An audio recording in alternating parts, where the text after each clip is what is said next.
We're back for game 2. The draft is already on. I just have to put it in the browser and then we should be good to go. Let's see. Magic. Yes, magic. It's happening and it's working this time. Thanks OBS for cooperating with me. Map draft, let it begin. Gamers2 versus SK Gaming here in the Enter the Storm Cup. $3,000 are pretty much on the line, distributed alongside with a lot of hardware to the first 3 winner bracket, loser bracket, and the overall final playing out today. The first 2 games you're gonna see today here are the loser bracket games and the Navi versus Liquid game. Some people asked in chat, will be a bit later, right before the loser bracket final. That's the schedule for today. You can see everything by typing !bracket in the chat. Also other commands available either way. Nick is with me. We'll look at the maps and see what we get today, because we had a first in the first game, Blackheart's Bay, the first time in this tournament. But to be honest, the game as such wasn't too exciting because SK made one great mistake and Gamers2 just no mercy and instantly used that opportunity. Yeah, Blackheart's Bay being kind of noted as that map in the community as kind of boring. If one of the teams just is so much better than the other, it kind of makes the other team look silly just because the rotations are so important, and if you don't have good rotations on that map, you can get so far behind. But let's talk a little bit about the next map. We do have SK Gaming banning out Garden of Terror. We have Gamers2 banning out Cursed Hollow and Tomb of the Spider Queen. So that will leave us with Blackhearts, Dragonshire, Haunted Mines, and Sky Temple left in the pool. Haunted Mines now being banned out by SK as well. What will be their next map ban? And yeah, so far we haven't had Curse today, which is kind of different. Surprise. Yeah. I don't know, I'm like 50-50 on Gamers2. Like first I thought I liked them because they banned Cursed Hollow, but then I started to hate them because they ban also Tomb of the Spider Queen, which means I'm so and so with those guys at the moment. I can't decide. So it kind of depends what they go for. Dragonshire it is. Okay, that was a fast decision. I mean, SK Gaming, they definitely didn't want to have like Mines or Blackheart's Bay. I think that was a map they felt really uncomfortable on, or they wanted to test how resilient Gamers2 is on that map. Apparently they just had a better start with it. Dragonshire, yesterday the games on Dragonshire were actually quite amazing.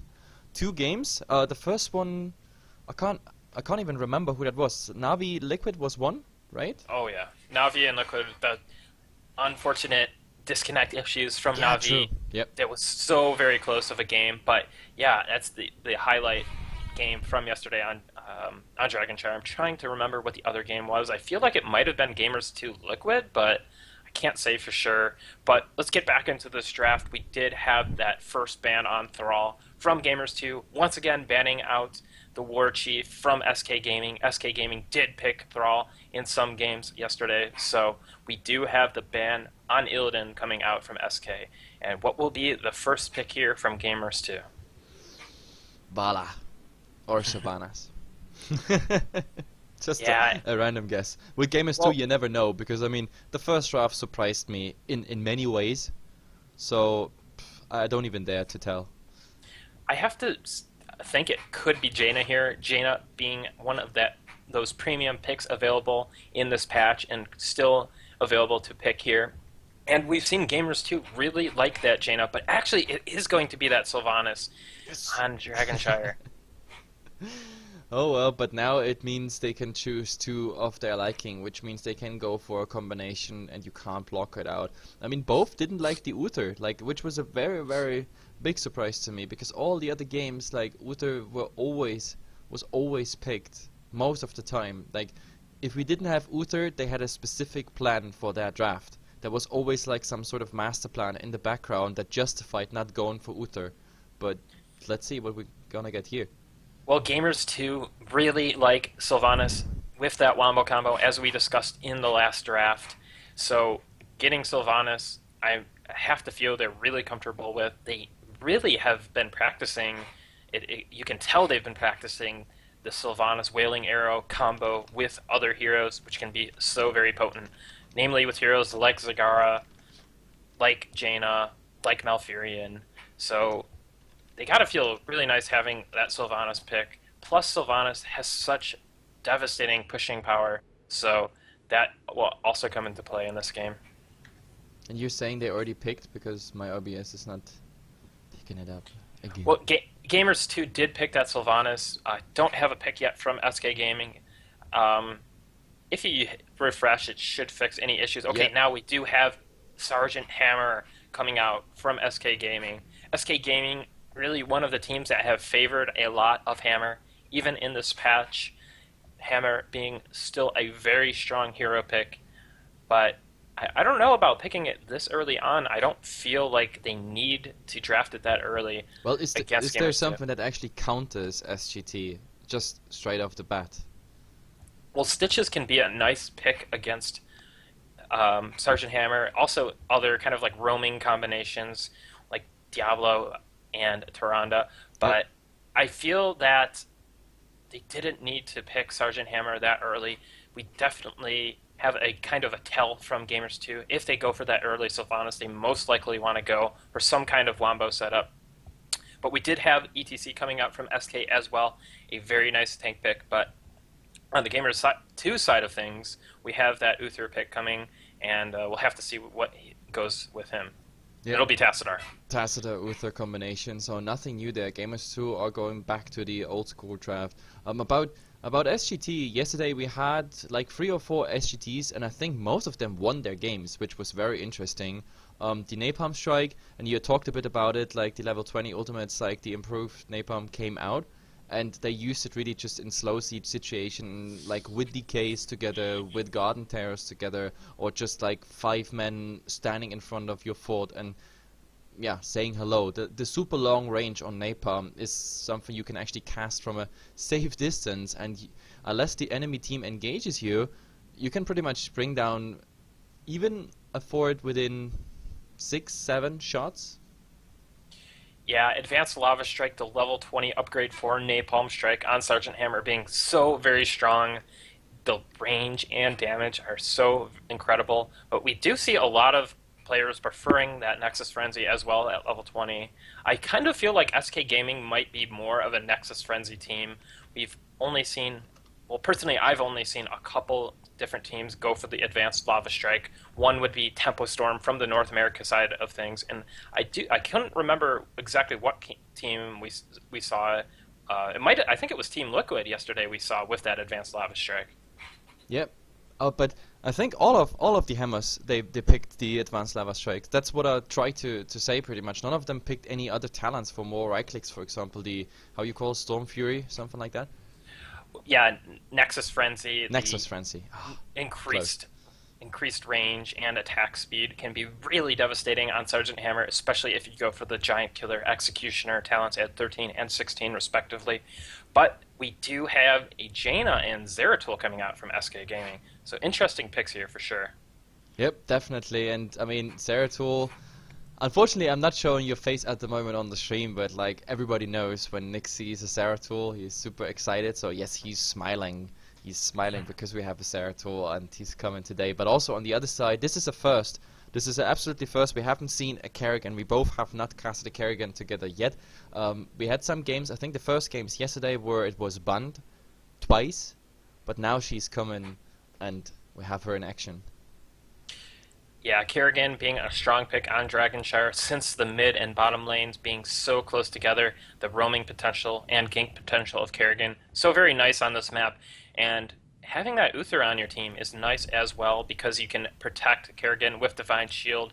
Again, melee assassins, the bane of them is crowd control, which can lead to their untimely death, but Uther bringing the light, bringing the Divine Shield and the cleanse, really able to kind of allow melee assassins to do their work unhindered. And even with that Tassadar pick for the extra shielding can be really, really potent.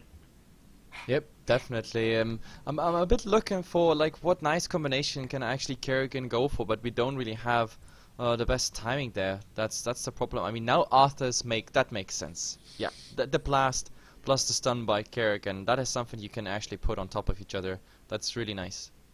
Yeah, Arthur's Kerrigan being an old school roaming style that has been very, very popular in the past on Dragonshire, and now it's kind of making a return in this game. We also have the last pick on to Falstead from SK Gaming, so I have to imagine they may want to set up some kind of wombo using the Void Prison with the Falstead Hinterlands Blast with Jaina, And but napalm. Yep. yeah, but we'll have to see how they use it. Are they going to isolate somebody, or are they going to just go for this full-on wombo? But we do have a really nice team as well from Gamers2, that strong roaming style, able to kind of just pick off people, and really resilient too with that Uther and Tassadar pick. Yep. I mean, if you look at it, if he managed to get a Void Prison, for example, on Tassadar or Uther or both, then look at their damage. Like, they're definitely able to burn one target. If they catch, for example, a Sylvanas or even Kerrigan, that's an easy target to burn down if you really don't have any healing shielding in the background. So that's something I can totally see.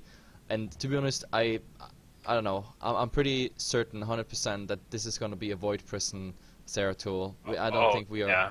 Yeah, there's And no way he's going to spec differently. yeah, Arthas himself is, even though he is a warrior, he's considered one of the more squishy warriors at that. And a lot of the players have been building him even less tanky recently, kind of favoring more of a crowd control and a burst style coming out of him. So if Arthas and Kerrigan get isolated from their supports, we could have some instant kills on them from the fearsome burst damage comp of SK Gaming. Yep, definitely. And let's see, the teams should be ready. Give me the lobby invite, please, Mr. Neek.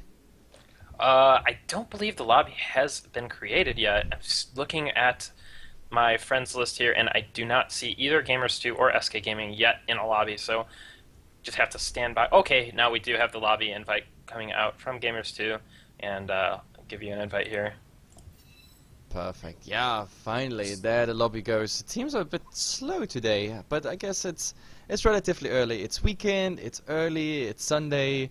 I guess, I don't know. Gamers2, Polish people, very religious. Maybe they're just coming back from church or something. So they're all slow, and you never know. Yeah, and something to note about the composition of SK Gaming is they do not have a healer, so I'm not sure if this is another technical hiccup or they are just going for full-on damage. We'll have to see.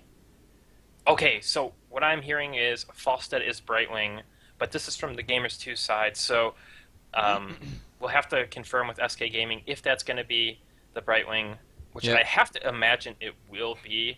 And Brightwing actually can bring a lot to the table as far as in burst compositions, because he has that Criterize ability at level 16, allowing his Polymorph to increase all damage taken by 25%, but also Brightwing has that potent Emerald Wind ability, able to kind of even furthermore split up the frontliners in Arthas, in Kerrigan, away from the supports of Gamers2.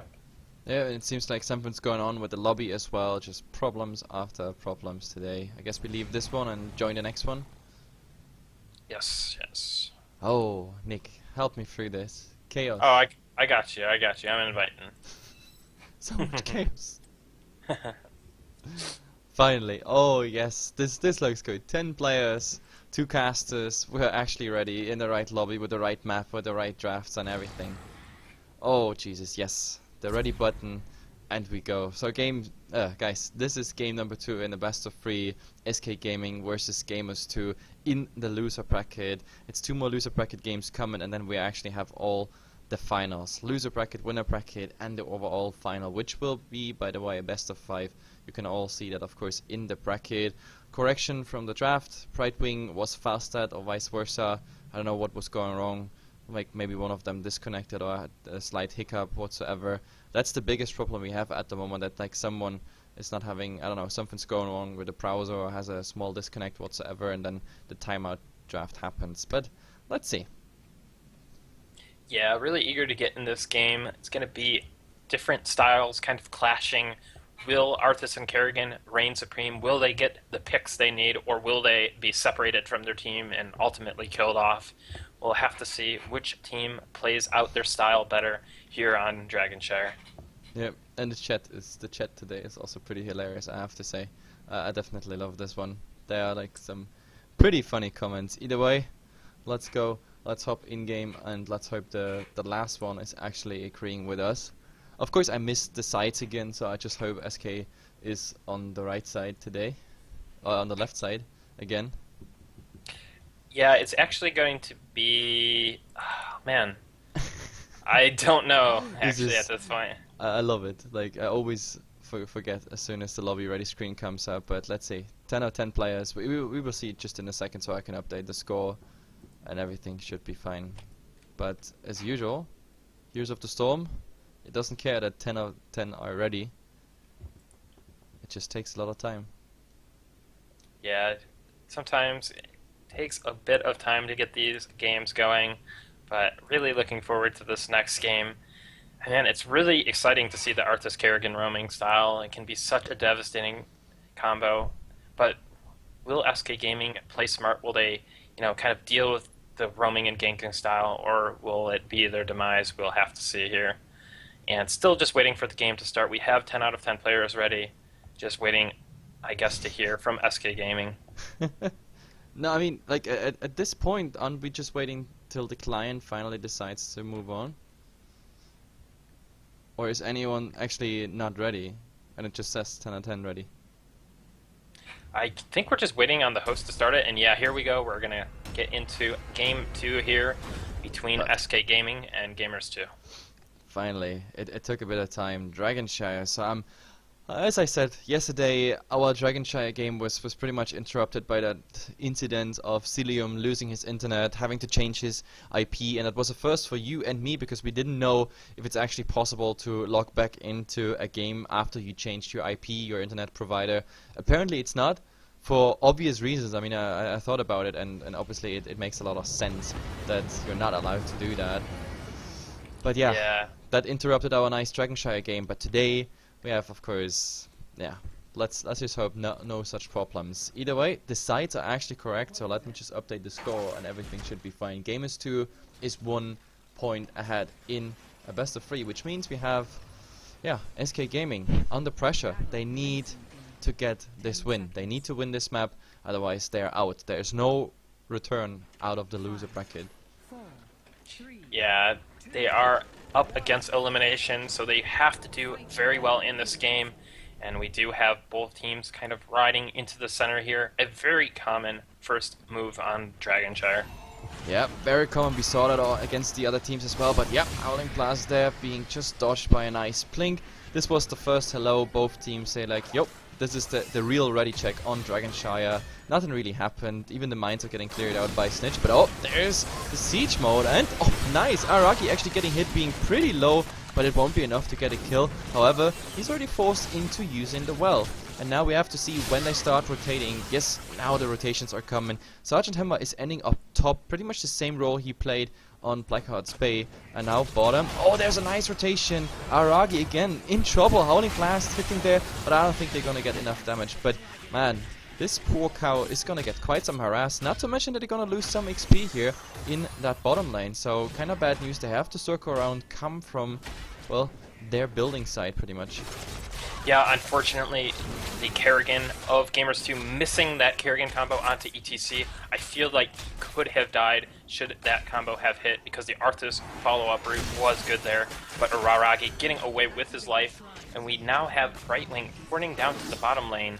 It's going to be a tri-lane in bottom for SK and kind of the roaming style from Gamers2. Yeah, Samani makes it a quad line sort of for some seconds, but at the moment it seems like Gamers2 they just want to claim top, but at the moment maybe they were waiting for Snitch actually going for the tempo and then getting caught out, but oh, Kerrigan tried to combo, but Snitch pretty much baited out. So we have a 50-50 tempo situation. Nothing's really gonna happen here, but Samani at least getting some damage here by Suchu, but of course you can't follow up, not when the towers still have so much ammunition left and you don't have too much heal in the background, only AD RD's shield to work with.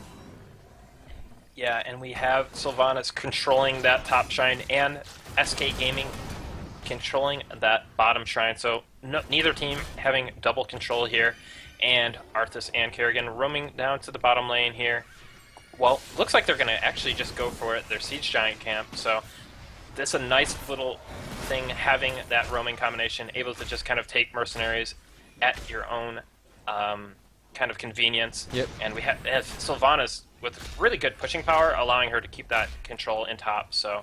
And since it's so early, it actually takes the other team quite some time to actually get rid of those ogres. And if they commit to any other fight in any other location, then they have quite some trouble to, get these bruisers done. At the moment, like, they have all 3 lanes properly soaked, plus the bruiser camps in that early stage, which gives them exactly the advantage they need. Right now, no kill, no siege achievements whatsoever, just the bruiser camps giving them almost half a level, almost a full level by now advantage. But yeah, I think SK, they have the same idea, but look at this. Uther Tazada just coming in saying hello. Samani's ready there to plink in. I don't think he's coming now. Kerrigan, Arthas, they're committing a lot to this just to get them away from the ogres. Yeah, big combo coming out here from Kerrigan, but it's going to miss its mark, and the heroes of SK Gaming kind of able to survive here. And now we have the roam coming in mid. Will Zeratul get picked off? No, he's going to be able to blink in time there. Yep, he can blink, but look at top. I mean, sure, Snitch can do a lot, but he's also standing directly next to a tower, which means he gets like all the curse from Nika here. And, well, they could claim the temple. Of course, nobody is anywhere close, and we have Samani being able to interrupt at least once, maybe twice with Singularity Spike, but yeah, he has to go back, which means Nika, yes, Nika is going to make it. I think we have our first DK. Nope, it was not in time there. Aragi bottom just claims the temple, and now it's actually even a blue DK because they lost pretty much both temples.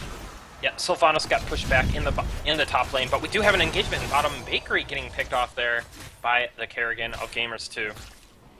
Well, they claim it back and get a nice kill on top of it, still having a decent half level advantage right now, so everything is fine from that point of view at the moment. But up top, Snitch might be in trouble, but nah, with Rave alongside, I don't think he's in too much trouble, even though Nika is really trying to do as much damage as possible. But to be honest, the right-click duel Nika versus him, I'm not really sure who wins it, but mid, there's the engagement, and look at Kerrigan really being low, no shields, no nothing, and look at all these cooldowns. Nope, he really tried, but Samani is ending like everything here. He has to pay with his own life there, and now, oh god, Right Wing has to pay for it as well. And if that Holding Blast connects, which it doesn't, that would have been maybe a third kill. For now, they just lose the temples, but, well, they get a 2-for-1 trade. Yeah, Joey, the Kerrigan of Gamers2, having kind of a shaky game, missing another Kerrigan combo. They're able to get turned on by SK Gaming, but the Arthas and the Tastar kind of turning that fight and taking 2 additional kills on top of it in the Zeratul. And yeah, just really, really nice play here from Gamers2, already being about a full level ahead here.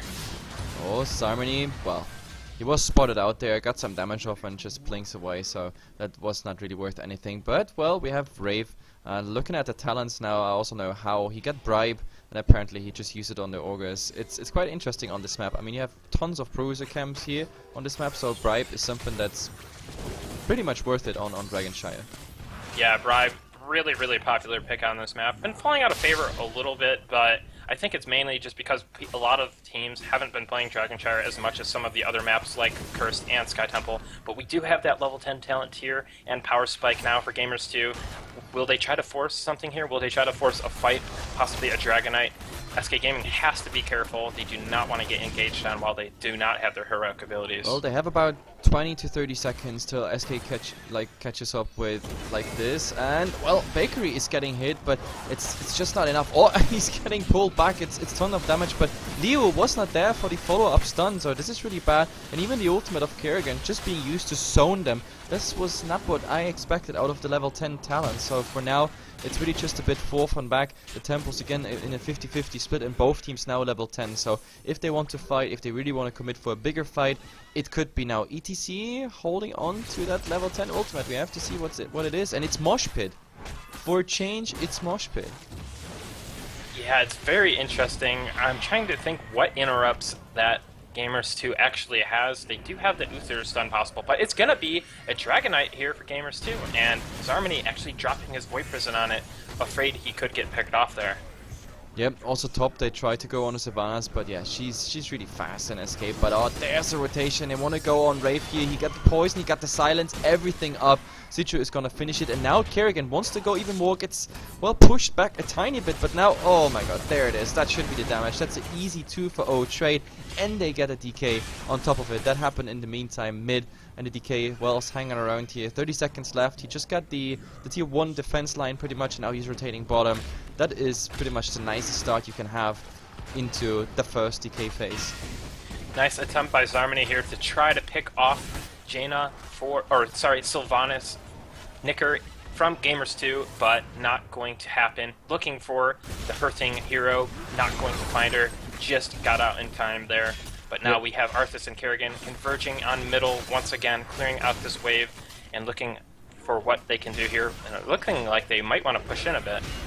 Yeah, I mean, the DK is gonna die right here, but he got 2 lines of defense, the tier 1 towers, mid and bottom. That's his achievement. In the meantime, his team got top, which means, yeah, that's 6 tower in summary. That's quite some nice XP on top of 2 kills, a 2-4 trade there. Very nice for Gamers2. That's, yeah, just putting even more on their current advantage. Yeah, and what is going to be the order of actions now? Looks like Siege Giants for both teams here. We do have SK picking those up with Gamers2 shortly to follow here, but it looks like SK wants to go for an invade play. Pretty risky being down in that level 12 tier. Well, but at least they can contest the Ogres, but, well, those won't get you far. It really comes down to just some experience stolen.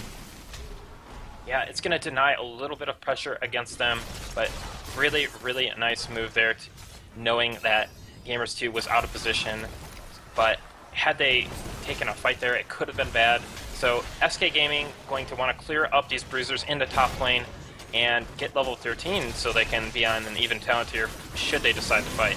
Yeah, and at the moment the push is coming out. Like, equipped with the Sylvanas in your team, you can make that easily happening. I don't think this keep is gonna be defended, because by the time they arrive, it might be too late. Well, there's a Napalm Strike coming in. The keep, it's pretty much down. The question is now, is there a fight following up, or do we see the typical pattern out of Gamers2 coming in, striking, and then going fast out? At the moment, it seems like they wanted to pick a fight, but instant blink by the Zeratul, and that's pretty much it. They're just gonna settle for that tower, or maybe they don't even do that. Maybe Nicker is like, you know what, it's just a tower.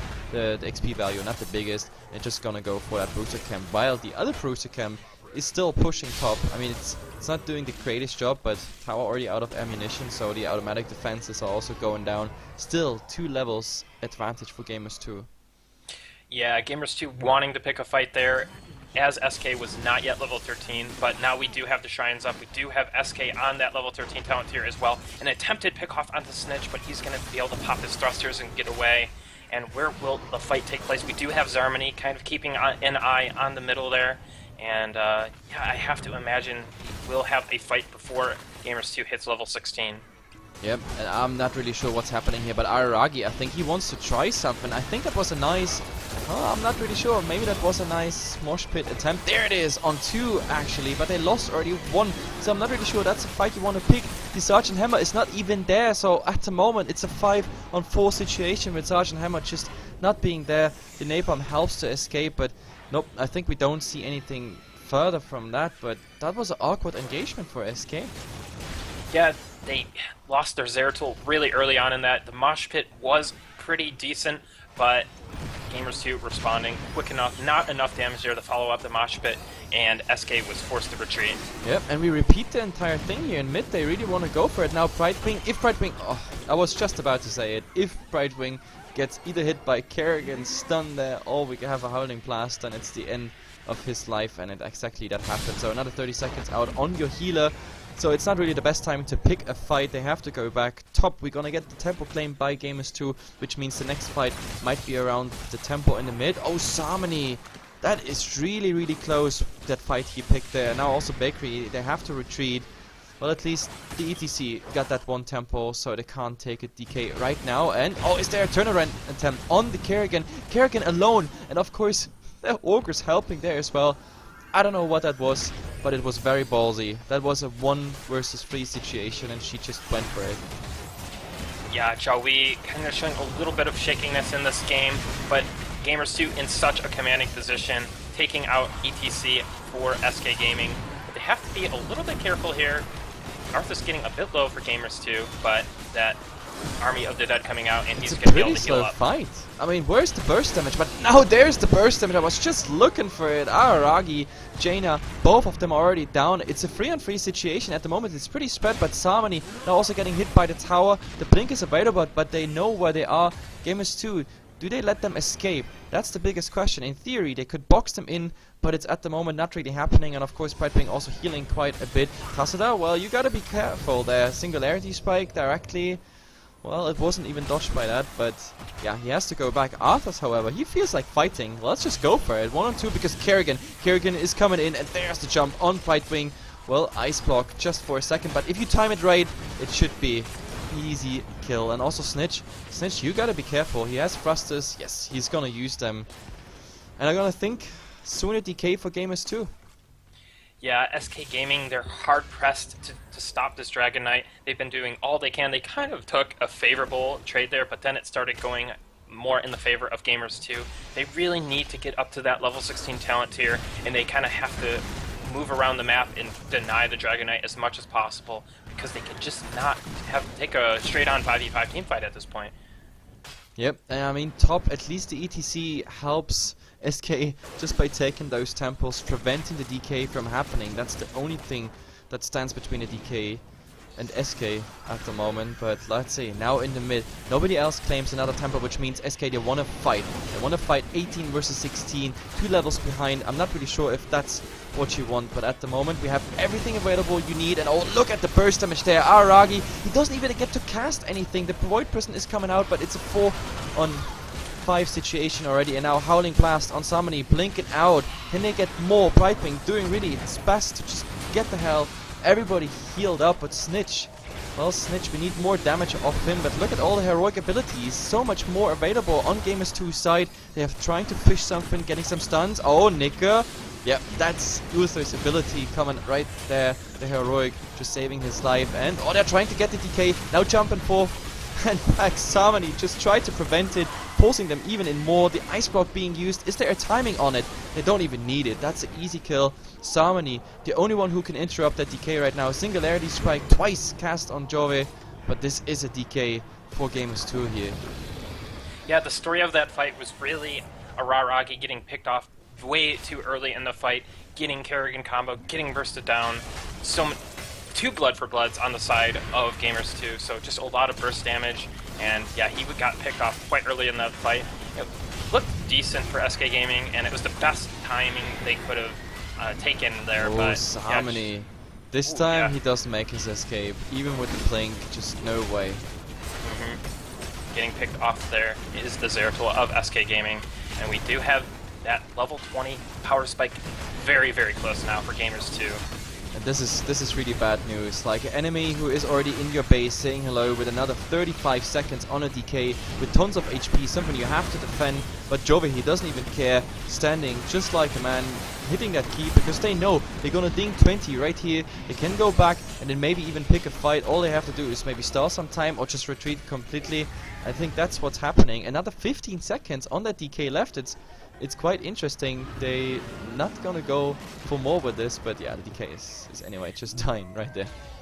Yeah, SK Gaming is going to be wanting to take their mercenary camps quite quickly because they know Gamers2 has to heal up, and if Gamers2 were to be healthy, they would for sure contest these mercenaries, so getting them out as soon as possible to apply some map pressure. And look Gamers2, at the talents we got there on level 20. We got 2 blinks there, the Archon obviously, Redemption, and a Hardened Shield, so everything pretty much standard. But yeah, now 3 levels difference. SK want to pick another fight, but 20 versus 17 is really a fight you want to pick. The Void Person actually not too bad. They try to focus the Arthas, but the tank focus is not really the best. Do we see a mosh pit? Anything now? Maybe a good mosh pit? No, he's gonna get stunned right there before. Araragi is just not getting that mosh pit. We only saw it once so far in a very awkward fight, and so yeah, ever since we never seen anything else. And with this 4 going down, the 5th one being chased, now stunned, Ice Block being used, I think that's it. We are looking at the end of the game right here.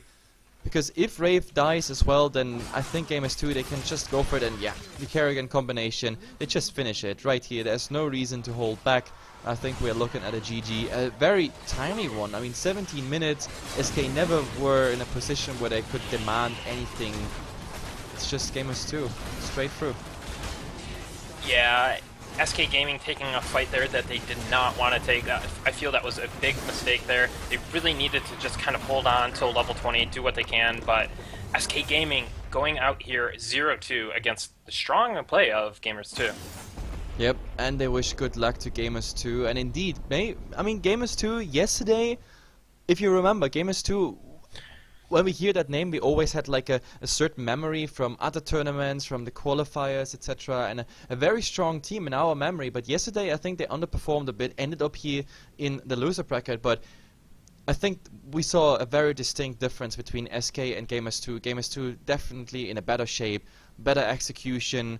I don't even want to blame the draft on this, because I had a good feeling with the SK draft, with a good execution, and I was also kind of excited about the mosh pit, but the mosh pit, I think, was definitely the WVP in this map. I mean, the worst value player, pretty much. It only came once, but that was on a fight where it was 4-on-5, because the hammer wasn't there, and they just didn't get any damage through when the mosh pit was out, without any interrupt, and then I think that was another 15 minutes, okay, 13 minutes or so, not a single other mosh pit or any opportunity to cast it.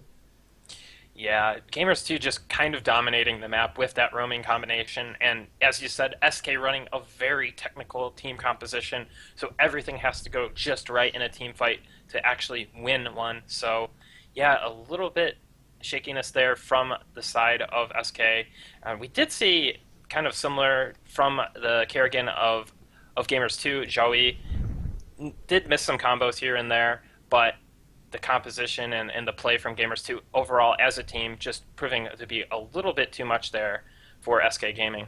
Yep, definitely. And this is a 2-0. I was hoping for 3 games, but it is a 2-0, which means Gamers2, they advance, and they're gonna play against the winner out of the game, Stigma versus Dignitas, and that game is coming up now, 16 CEST, which is in about... Math is bad today. 30 minutes. Let's just say 30 minutes. That's pretty much it, right? Am I wrong? No. I don't think you're wrong, man. Yeah, I 16 actually have no idea, but yeah. Oh yeah. So in about 30 minutes, Dignitas versus Stigma, and the winner of that will have to play against Gamers2. That's the outcome. Check the bracket, guys. Some music, and that's pretty much it. For now, see you soon.